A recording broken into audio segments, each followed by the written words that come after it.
कोई भी चुनाव हो उसमें जो मतदान होता है उसमें जो घर बैठ जाते हैं, आराम फरमाते हैं, छुट्टी मनाते हैं, मतदान के लिए नहीं जाते हैं, वोट देने के लिए नहीं जाते हैं, वो अपने राष्ट्रीय कर्तव्य से विमुख हैं ऐसे लोग। और ऐसे लोगों को अंदाज़ा भी नहीं होता कि वो जो कर रहे हैं उसकी सज़ा कई पीढ़ियों को मिलेगी।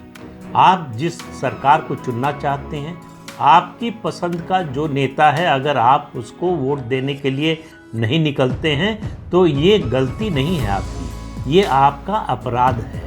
और इसका कहीं ना कहीं जो है ये व्यवस्था होनी चाहिए संविधान में, कानून में, कि ऐसे लोगों को इस अपराध की सज़ा मिले। दान में हिस्सा न लेने का नतीजा क्या होता है उसको मैं एक किस्से के साथ, एक फैक्चुअल कहानी के जरिए, घटना के जरिए आपको बताना चाहता हूँ कि आप समझिए कि जो है वो गलती जो कुछ लोगों ने की थी उसकी सज़ा कितने लोगों ने भुगती और कैसे भुगती। और ये जिक्र जो है 1946 का।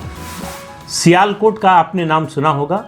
पाकिस्तान का जो पंजाब है, उस पंजाब प्रांत है, उसका एक ज़िला है सियालकोट। लाहौर से उसकी दूरी है 135 किलोमीटर और जम्मू से सिर्फ 42 किलोमीटर। गोपीनाथ बारदोलाई जो असम के बड़े नेता थे, वो चाहते थे कि सियालकोट जो है वो भारत में रहे। जब भारत पाकिस्तान का बंटवारा हो रहा था, सियालकोट उस समय हिंदू बहुल या हिंदू बहुसंख्यक जनसंख्या वाला इलाका था।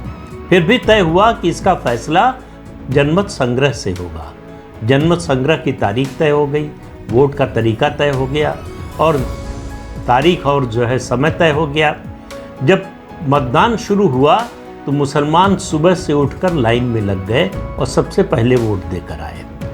लंबी लंबी लाइनें लग गईं और हिंदुओं ने क्या किया, हिंदुओं ने वो आराम से उठे, खाया पिया, आराम किया। उसके बाद दोपहर के करीब पहुँचे और देखा कि बड़ी लंबी लंबी लाइनें लगी हैं। तो आधे लोग तो लंबी लाइनों को देखकर ही घर लौट गए कि बेकार है, इतनी देर तक कौन इंतज़ार करेगा।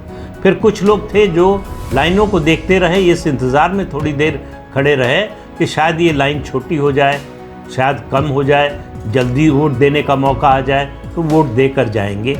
लेकिन वो भी थोड़ी देर बाद थक गए या कहिए उनको अपने आराम की याद आ गई, वो भी लाइनें छोड़कर जो है वो घर लौट गए, वोट नहीं दिया।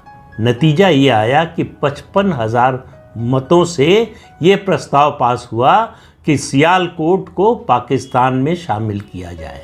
सियालकोट भारत में शामिल होते होते पाकिस्तान में चला गया। मालूम है क्यों? 1 लाख हिंदुओं ने वोट नहीं किया। उस समय सियालकोट में हिंदुओं की कुल आबादी थी 2,31,000। उसमें से 1 लाख ने वोट नहीं दिया। 55,000 से ये प्रस्ताव गिर गया। 1951 यानी 10 साल बाद जब सेंसस हुआ, और जब ये मैं बता रहा हूँ 1941 के सेंसस के आधार पर, तो 1946 की बात कर रहा हूँ।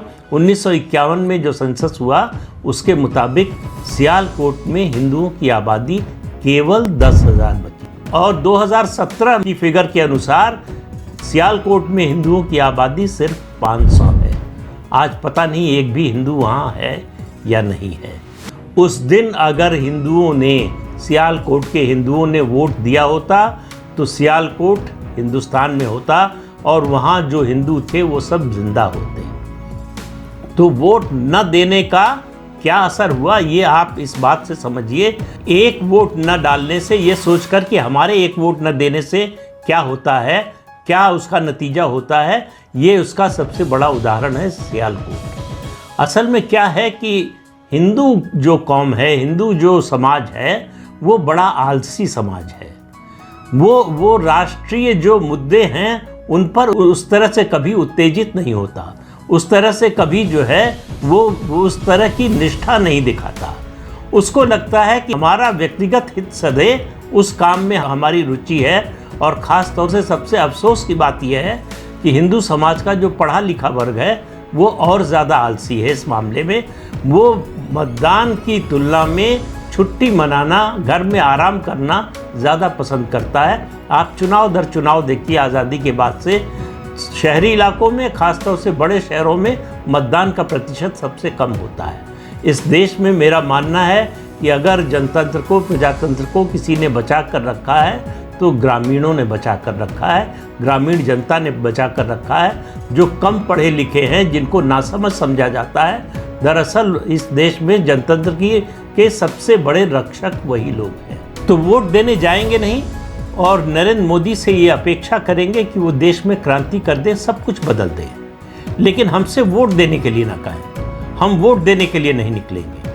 तो वोट न देने का क्या नतीजा होता है, अगर आपको आज समझ में नहीं आ रहा है तो कम से कम अतीत से, इतिहास से सबक सीखिए। एक वोट न देने से सियालकोट का क्या हुआ, सियालकोट के हिंदुओं का क्या हुआ, इससे अगर आप सबक नहीं ले सकते, इससे अगर आपको ज़मीनी हकीकत समझ में नहीं आती, तो आप अभिशप्त हैं उसी गति को प्राप्त करने के लिए जिस गति को सियालकोट के हिंदू प्राप्त हुए। अब सियालकोट का जो इलाका है वो पाकिस्तान का सबसे ज़्यादा विदेशी मुद्रा कमाने वाला इलाका है। वहाँ सर्जिकल इंस्ट्रूमेंट बनते हैं, वहाँ म्यूज़िकल इंस्ट्रूमेंट्स की मैन्युफैक्चरिंग होती है, वहाँ उसके अलावा जो है स्पोर्ट्स गुड्स की मैन्युफैक्चरिंग होती है। तो वो पाकिस्तान का मैन्युफैक्चरिंग का बहुत बड़ा हब है। आप समझिए कि हमने क्या खोया है, कितनी बड़ी कीमत चुकाई है। लेकिन आज तक ये बात जो है शायद हमको समझ में नहीं आ रही है। ये आज का जो दौर चल रहा है, हिंदू पुनर्जागरण का दौर है, सनातन धर्म की पुनर्स्थापना का दौर है। इसमें मैं कहता हूं कि अगर आप नरेंद्र मोदी के खिलाफ हैं तो निकलकर उनके खिलाफ वोट दीजिए, लेकिन वोट दीजिए। अगर मोदी के पक्ष में हैं तो उनके हाथ अगर मजबूत करना चाहते हैं तो उनके पक्ष में वोट दीजिए। किसी को वोट दीजिए, लेकिन वोट ज़रूर दीजिए।